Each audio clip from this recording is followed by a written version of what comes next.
aux observateurs européens de rester à leur place. Est-ce que cela vous surprend? Moi, ce qui me surprend, c'est que les observateurs européens ne s'intéressent pas à ce qui se passe en France. En France, il y a eu 55% des Français qui ont voté non au référendum de 2005. Donc là, on est en 2017. Oui, mais c'est comme si ce non n'avait pas eu lieu. Okay. Donc j'aimerais bien que l'OSCE s'occupe aussi de la façon dont les élections se passent en France, y compris d'ailleurs dans la répartition du temps de parole entre les partisans, par exemple, pour la sortie de l'Union européenne, et puis ceux qui veulent y rester, par exemple. Alors, sur la Turquie, quelle est votre opinion sur ce référendum? Écoutez, et M. Erdogan, qui envisage maintenant un référendum sur l'adhésion à l'Union européenne. Voilà, il est comme Mme Le Pen, alors, enfin dans le sens inverse. Écoutez, ce sont des affaires intérieures des autres États. Moi, s'agissant de la Turquie et de l'Union européenne, je rappelle qu'il y a déjà plus de 6 milliards d'euros qui ont été donnés par l'Union européenne à la Turquie depuis des années pour pratiquer la procédure dite de mise à niveau avant l'entrée. En réalité, il s'agit derrière tout ça des États-Unis.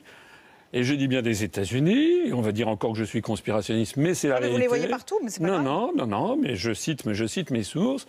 C'est le président Clinton qui s'est rendu à Ankara, qui avait été reçu par l'un des prédécesseurs de M. Erdogan, et qui avait dit que les États-Unis soutenaient l'entrée de la Turquie dans l'Union européenne. Pourquoi? Parce que la Turquie fait partie de l'OTAN, et que l'objectif est d'avoir le même périmètre pour les pays qui font partie de l'OTAN et les pays qui font partie de l'Union européenne. Donc il faut stopper le processus d'adhésion à l'Union européenne de la Turquie? Écoutez, moi de toute façon, je veux sortir de l'Union européenne. Donc pour le reste, ça, à vrai dire, ça, c'est l'affaire des Turcs et c'est l'affaire des pays membres de l'Union européenne. Mais ce que je voudrais dire simplement, c'est que beaucoup de Français s'interrogent sur l'entrée de la Turquie dans l'Union européenne, ne comprennent pas pourquoi la Turquie devrait entrer. Moi, je leur donne la clé de compréhension et je leur précise au passage que la France a déjà donné beaucoup d'argent à la Turquie pour le processus d'adhésion. L'Union européenne a aussi donné beaucoup d'argent à la Turquie pour régler, en tout cas temporairement, la question des migrants. Un certain nombre, des millions d'entre eux sont actuellement en Turquie. Oui, mais l'argent, comme vous le savez, l'argent de l'Union européenne, c'est pas l'argent de l'Union européenne, c'est l'argent des pays membres, et notamment des pays contributeurs nets. Or, la France verse chaque année 9 milliards d'euros de plus à l'Union européenne qu'elle n'en reçoit. C'est de ça qu'il s'agit. Il faut savoir, par exemple, que les Français ne le savent pas, mais chaque année, on doit donner à peu près 150 millions d'euros à la Turquie pour qu'elle entre dans l'Union européenne sans que personne ne le sache, sauf les spécialistes, bien entendu. Et rappelez-vous au même moment ce qui se passe en Guyane. En Guyane, où il manque 50 millions d'euros par an pour construire des collèges. C'est de ça qu'il s'agit. Ce sont ces grands choix budgétaires-là qui sont cachés aux Français et que moi j'explique aux Français. Alors vous êtes évidemment un partisan de ce qu'on appelle le Frexit, après le Brexit. C'est vraiment une façon pour vous de déstabiliser l'Europe ? Non, il ne s'agit pas de déstabiliser l'Europe. Il s'agit de rendre aux Français leur souveraineté et qu'ils puissent décider de leurs choix collectifs. Moi, je propose dans mon programme, par exemple, de porter le SMIC de 1150 € net par mois actuellement à 1300 € net par mois. Il faut savoir que c'est interdit par l'Union européenne, notamment par le rapport sur les grandes orientations de politique économique du 18 mai 2016. Voilà. Moi, je propose... Pareil pour la retraite, les petites retraites que vous voulez monter à 950 € par mois. Moi, je propose d'arrêter immédiatement la destruction, enfin l'asphyxie financière des petites communes. Je veux revenir à la dotation globale de fonctionnement pour les petites communes d'avant 2014. Là aussi, je m'oppose aux directives de la Commission européenne. Moi, je veux arrêter la destruction du droit social en France. Là aussi, je m'oppose à la Commission européenne. Moi, je veux également arrêter d'ubériser la société française. Vous savez, il y a plein de professions réglementées en France. Les avocats, les notaires, les médecins, les dentistes, les pharmaciens, les artisans taxis, etc., qui vont être ubérisés. Eh bien, moi, je ne suis pas d'accord avec ça. Eh bien, je me heurte de nouveau à la Commission européenne, à ce rapport du 18 mai 2016 sur les grandes orientations de politique économique. Moi, ce que je dis aux Français, c'est qu'il faut qu'ils fassent très attention aux promesses que leur font les autres candidats. Parce que tout le monde le sait, les élections présidentielles, c'est le moment des promesses. Bon, ça c'est très gentil, les promesses. Moi aussi, je peux faire des promesses. Mais moi, toutes les promesses que je fais, je dis attention, elles ne sont pas applicables. Celles que vous font les autres ne sont pas applicables s'ils ne sortent pas de l'Union européenne. En réalité, si les Français ne veulent pas se dire dans 6 mois ou dans 1 an, mince, j'ai encore été enfumé par ce candidat, ils doivent faire attention et écouter très précisément ce que je dis. Alors on m'a brocardé parce que je cite des articles des traités. Il y a des gens qui disent « Oh là là, il est trop technique, il est obsédé par la sortie de l'Union européenne ». Ça, c'est ce que l'on dit. Mais pourquoi je dis ça? Parce que je veux mettre en garde mes compatriotes pour que dans 6 mois, dans 1 an, ils ne se disent pas « Mince, je me suis encore fait avoir ».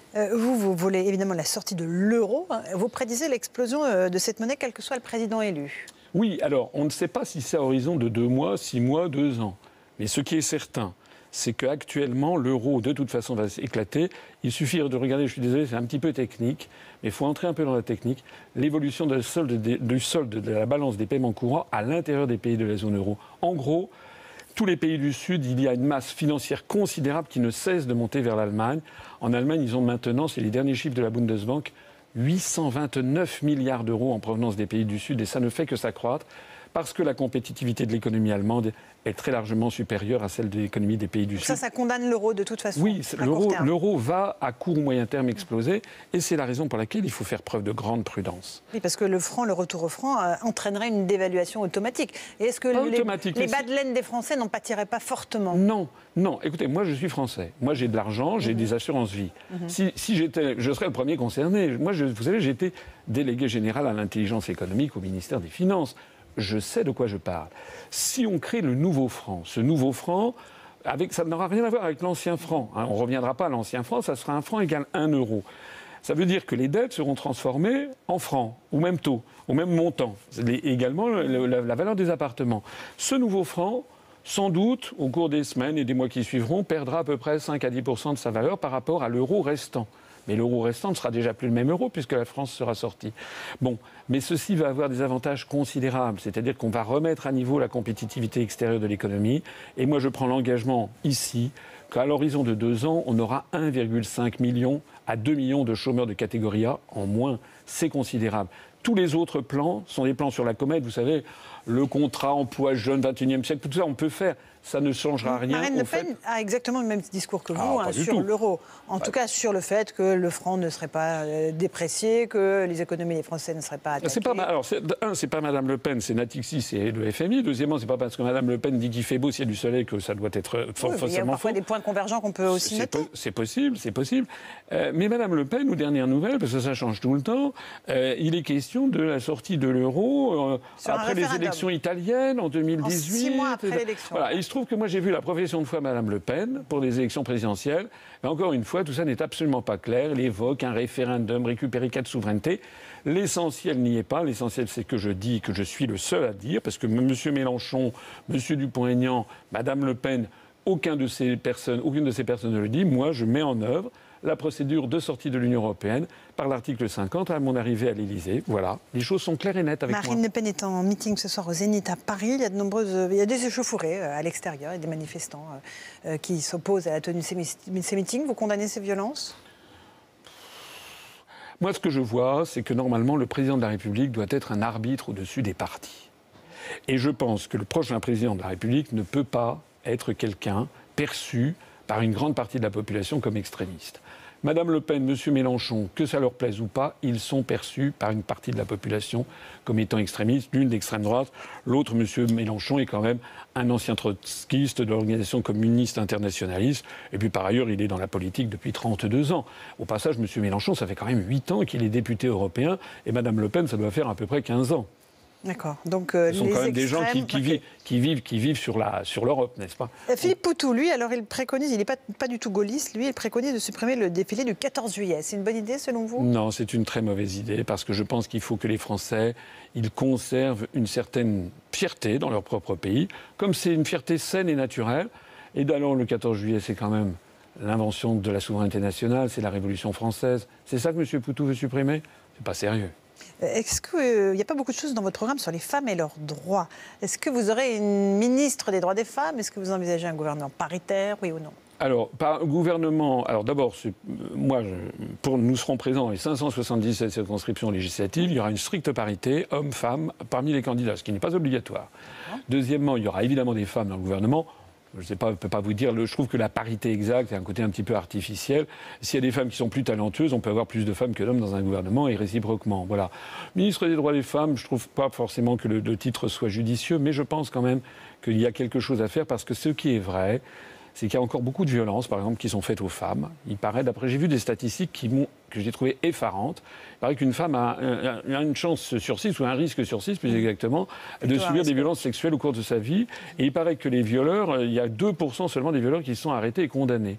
Là, il y a quelque chose qui ne va pas, et là, il y a quelque chose à faire en faveur des femmes. François Asselineau, est-ce que vous ne redoutez pas d'être victime de ce fameux vote utile qui est sur toutes les lèvres en ce moment, en cette dernière ligne droite qui va nous amener au scrutin de dimanche? Écoutez, j'espère que non. Je sais que tous les médias parlent de ça. Je sais que l'on fait mousser des sondages sur lesquels j'ai les plus grands doutes, parce que moi je vois comment les bookmakers britanniques ou les bookmakers suisses me donnent à des très hauts niveaux. Je vois aussi que sur Internet, j'ai des sondages qui sont plutôt très favorables.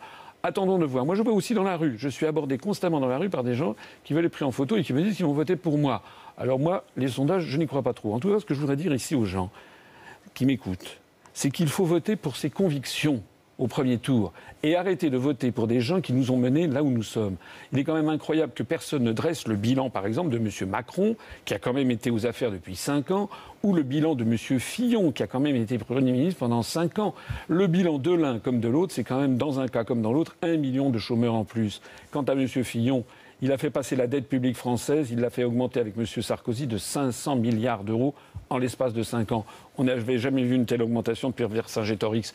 Alors qu'on ne vienne pas nous dire, ensuite, nous donner des leçons de bonne gestion. D'ailleurs, M. Fillon devrait déjà bien gérer les Républicains, qui sont un parti en faillite, avec 69 millions d'euros de dettes auprès d'établissements bancaires. Moi, le parti politique que j'ai créé, qui, soit dit en passant, est désormais le 4e parti politique de France en nombre d'adhérents et qui connaît des adhésions en nombre vertical. Combien vous en avez? Nous avons, là, on va franchir dans les heures qui viennent les 25 000 adhérents. Nous avons 0 € d'emprunt bancaire et nous y tenons parce que mon seul patron, c'est le peuple français. Merci beaucoup François Asselineau d'être venu ce soir sur CNews pour nous parler de votre programme. Dans un instant, on va faire le grand match de la présidentielle. À tout de suite sur CNews.